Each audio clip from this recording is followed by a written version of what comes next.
vous parliez de la faute qui est trop lourde à porter pour le peuple français.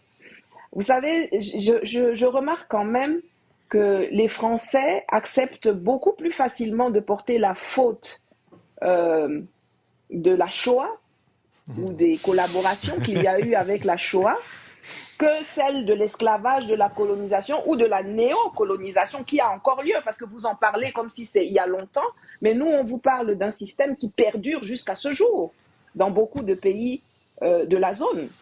Donc, j'aime bien quand on vient nous dire, oh, mais l'esclavage, c'est vieux, oh, mais la colonisation, c'est passé, le néocolonialisme, on passe ça sous silence, mais on ne nous dit pas la Shoah, c'est vieux. On ne nous dit pas ça.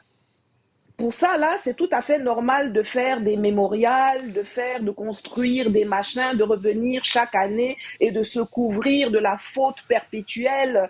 Là, ça gêne pas. Mais pour l'Afrique, ça gêne.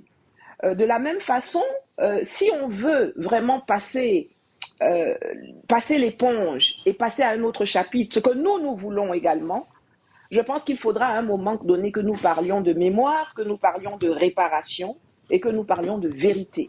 Parce qu'il ne saurait y avoir d'effacement des choses sans que la vérité ne soit dite et sans que les réparations ne soient faites. Il n'y a eu aucune difficulté à faire des réparations pour le peuple juif, comme ils disent.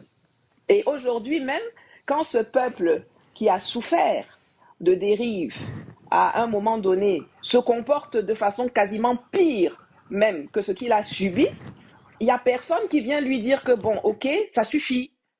Parce, alors là, je vous ai perdu. Je sais pas, là, je vous entends de nouveau.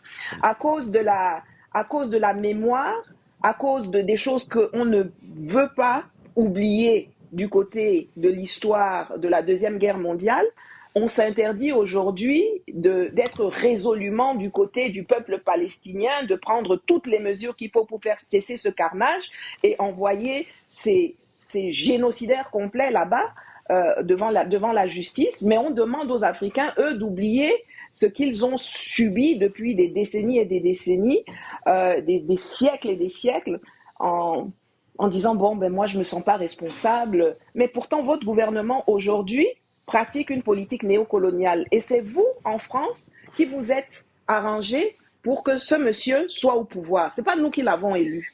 C'est les Français qui l'ont élu.